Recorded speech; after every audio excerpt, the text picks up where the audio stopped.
understand part of the question, and I call the member for Gilmore.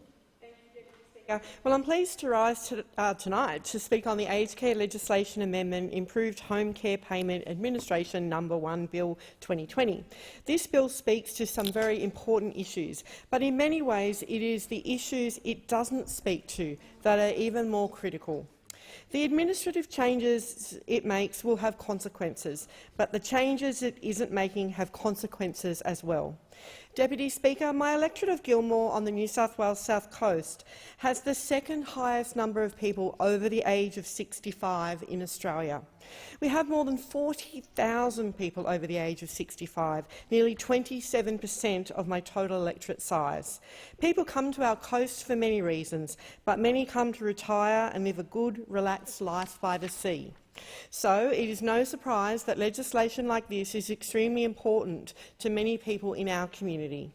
Not only those who are wanting to access home care now, but also those who may need to in the near future, their families and their friends. As our population continues to age, we need to make sure we are supporting older Australians to live in their homes for as long as possible. We know, with agonising detail, now thanks to the Aged Care Royal Commission, many of the problems that are facing our aged care system. We have seen the tragedy that COVID-19 has reached throughout aged care homes across Australia because the government was not prepared. What we need to be doing now more than ever is making sure people are supported to stay at home for as long as possible.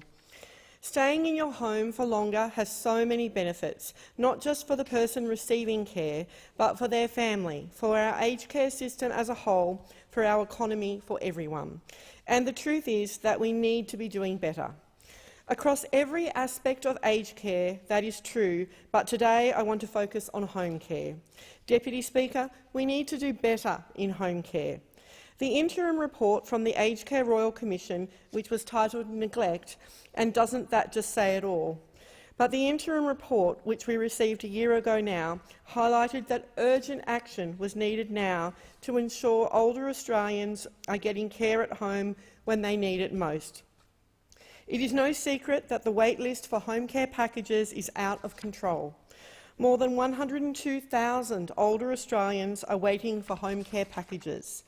Wait times have blown out, with older Australians in our community waiting almost 3 years for the high-level packages they have been approved for. In this year's budget, the Morrison government announced 23,000 additional places, but documents tendered at the Aged Care Royal Commission showed that the government will deliver just 300 new home care packages by 2024, despite their promises in the tens of thousands. Only 300. What a disappointing response to a huge problem. 300 new packages are simply not enough, and that much is just glaringly obvious. We need urgent action on a huge scale, and it has to start now. Deputy Speaker, I want to share the stories of some of the people in my electorate who are struggling under the current home care system. Perhaps this will finally help to put a human face on that 102,000 person figure I mentioned, because it seems that the government keeps forgetting. These are people's mothers, fathers, they are aunties, uncles, friends, loved ones. They are people and they deserve better than a 3-year wait for help. Deputy Speaker, Auntie Joyce is a beloved Aboriginal elder from Gerringong. She is well known on the South Coast and has spent her life working hard to help other people and contribute to our community. But now Auntie Joyce is the one asking for help. She has applied for a home care package and been approved for a level 2 package, but she has been told it will be at least 2 years before she is able to access one. Auntie Joyce has emphysema and she has sadly had a couple of recent falls. She wants some help with home services, like someone to mow her lawn and help her get out and about to visit friends in the local area. She's been told that while she waits for a level 2 package, she can access a level 1 package after she waits up to 3 months. We know that Indigenous people in our community have a unique set of challenges, and we also know we need to be doing more to help close the gap. Auntie Joyce has told me how she just wants to make sure local Aboriginal people like her can access the aged care services they need when they need it. Deputy Speaker, I have spoken before in this place about the innovative home care program being run in the south of my electorate, the Illawarra Retirement Trust Burraja Home Care Program. This is a home care program delivered by Aboriginal people for Aboriginal people, and it is exactly the type of program people like Auntie Joyce need. Unfortunately, Burraja is based in Moruya and doesn't extend up to the Gerringong area. But, Deputy Speaker, as some people might remember from the many times I have raised it in this place, I have had to fight and fight to help Burraja continue to receive funding from this government, funding that would allow it to stay open. They wanted to extend the program to more local Aboriginal people, but the government had to be dragged kicking and screaming to support it. I could never understand why when it was so clearly a no-brainer. I was so delighted when some funding did eventually come through. Common sense did prevail eventually. I would like to thank all of the workers at Burraja and IRT who advocated for this funding. Burraja Home Care Manager Uncle Bunja Smith and IRT Foundation Manager Toby Dawson, to name just two. Without their advocacy, I know that even more Aboriginal elders in the Batemans Bay area would be struggling to access services. But this is the type of pilot program we should be encouraging and replicating, so that people like Auntie Joyce can access culturally appropriate services in an appropriate time frame that doesn't leave them languishing without adequate help for years. Years, Deputy Speaker. Sadly, that is no exaggeration. Deputy Speaker, then there is Warren from St George's Basin.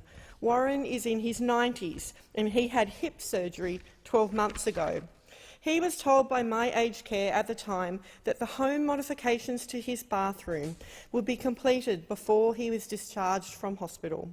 But here we are, 12 months later, and Warren is still waiting.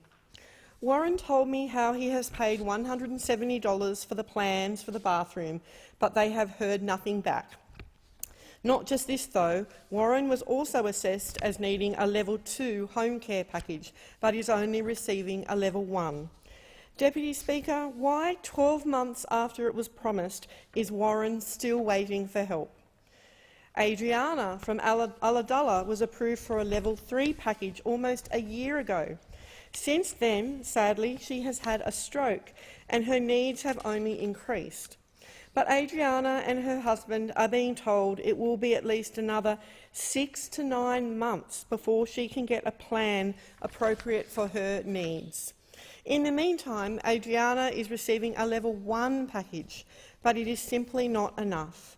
She needs more help and she needs it now. Deputy Speaker, I could go on.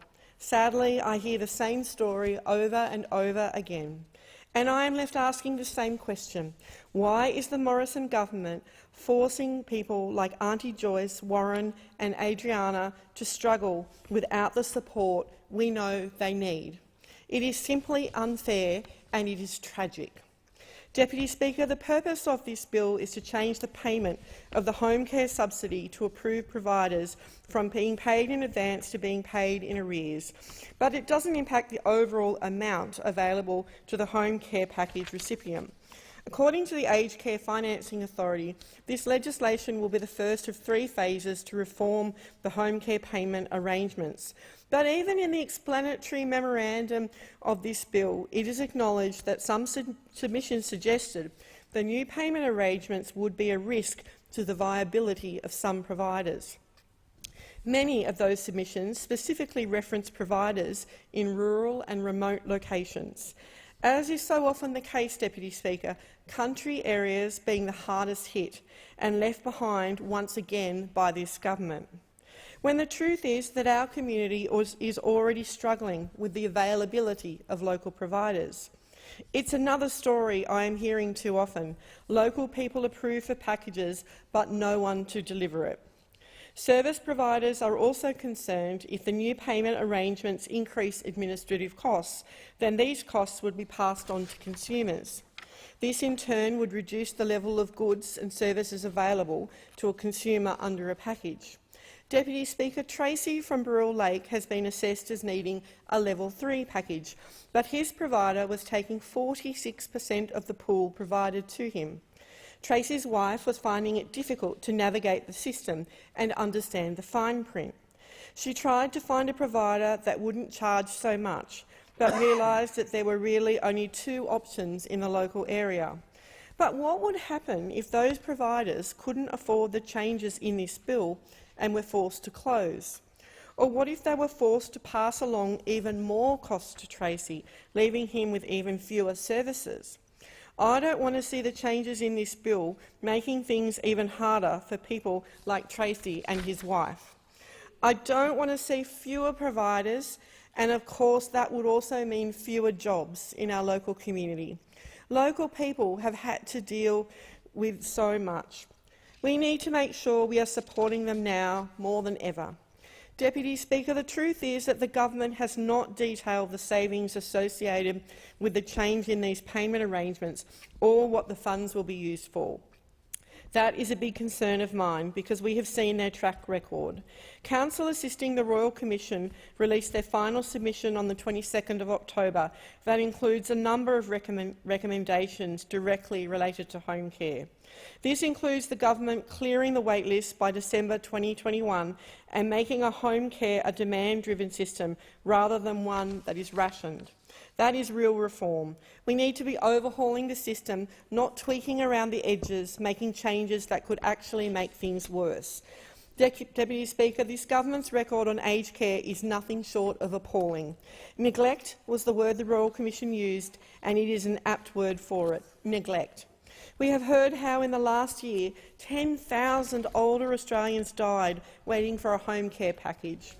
Perhaps the most heartbreaking case of all was the poor gentleman in my electorate who tried to get some help for his wife. She had been approved for a Level 4 package but was only receiving an interim Level 2. She was terminally ill, but she waited 6 months for her home care package. Devastatingly, she passed away before that assistance arrived.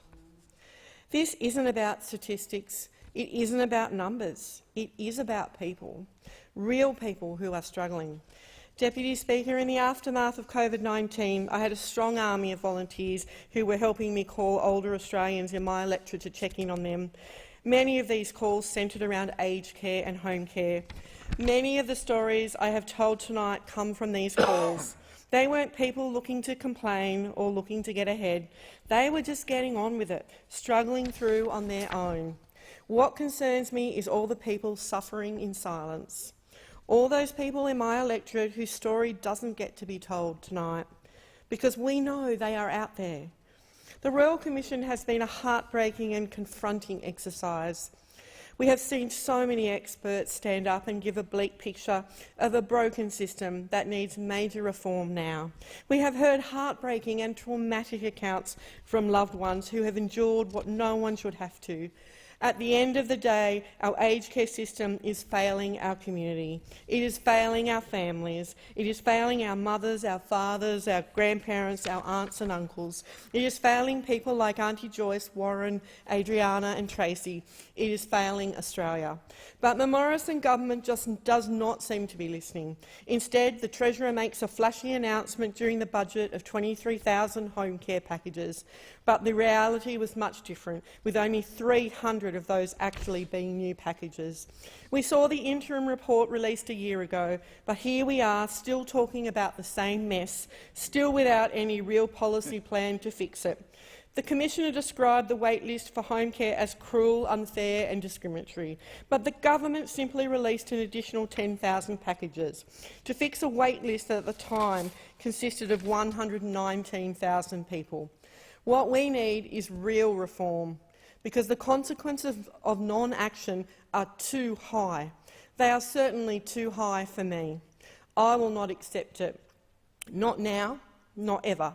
People in my electorate deserve better, and I will always be here standing up for them.